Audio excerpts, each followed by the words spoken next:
see a lot of cockatoo here. Just woke up. And you see, this is a beautiful animal.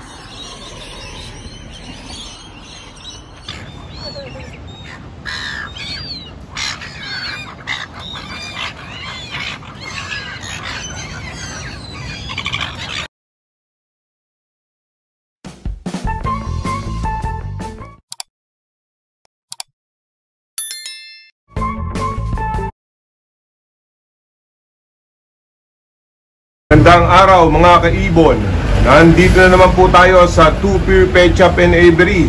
Meron po tayo mga medium bird na for sale ngayon. Isa-isahin ho natin ha.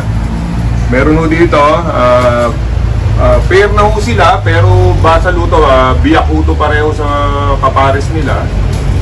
So ito ho, hindi pa ho nag-breed silang dalawa. So matured cock po to, tsaka matured na albino. Ito, ready to breed na to anytime na itong breeding season. Lumalabas mo to mga 2 years and up na mga going 3 years old na ho yan. Yan, yung pair na yan, bibigay ko na lang ho ng 20k pair, 20,000 ang pair. Yan, dito ho, meron tayong green. Yan, sa DNA green natin, 1.5 year old na ho to.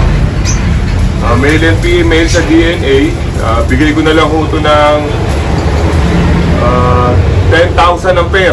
Yan, 10,000 mo, naka-DNA na, green color, Indian ring neck. Dito ho, meron tayong San Cunyur, DNA male and female din po ito. Bigay ko na lang po ng 19,000 ang pair. Naka-DNA na ho, 19,000. Male and female.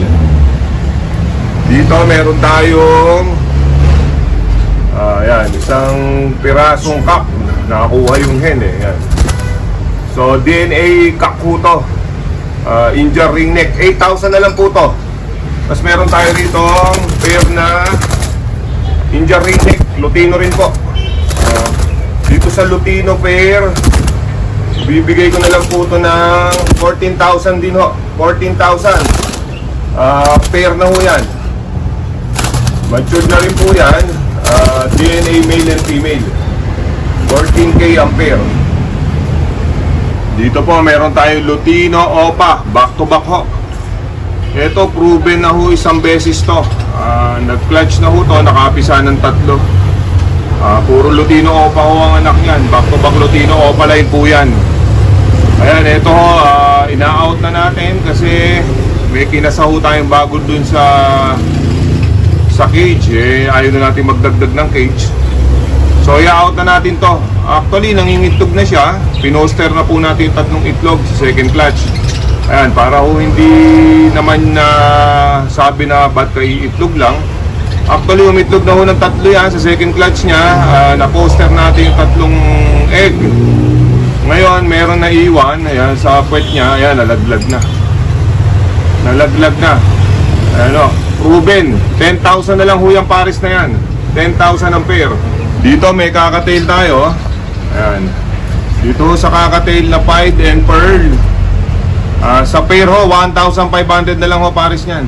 Kakatail 1,500. Ayan. Pearl po yan, tsaka pied. Ayan. Dito may nag-iisa tayong saddleback. Ito, saddleback to. Dito sa saddleback,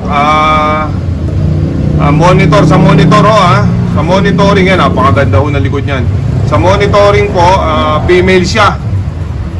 Yan, sa monitoring ho, no DNA ho to. Female ho sa monitoring dahil hindi ho siya mapito. Hindi ho siya maingay pumito, kaya lamang ho sa female to. 1,000 na lang ho yan, 1,000. Dito meron tayong GCC. Dito sa GCC, nag-iisa ho. Tingin ko ho, female din to pero no DNA ho to. Ilalabas ho natin to na no DNA. Green Chick Cunyur, 3,500 na lang ho. Matured na ho yan, 3,500 GCC. Doon po sa mga mag-i-inquire, yung pong messenger natin naka-post dito sa video. Lagi ho naka-post sa video ang address ko, store address at yung mismo Messenger. PM nyo lang po ako. Minsan hindi ko ho nabubuksan yun sa YouTube, hindi ho tayo nakakasagot sa YouTube. Madalas ho sa Messenger, direct lang ho ako sa Messenger. Sasagot naman po tayo para ho hindi sayang ang biyahe ng iba. Pag pumunta na-reserve na pala or nabili na yung ibon. Minsan naman ho, para ho makapag-pa-courier kayo kagad at makapag-payment sa GCash. Andyan po, screenshot nyo lang ho, makikita nyo dyan, nandyan ho yung Messenger ko. Maraming salamat po.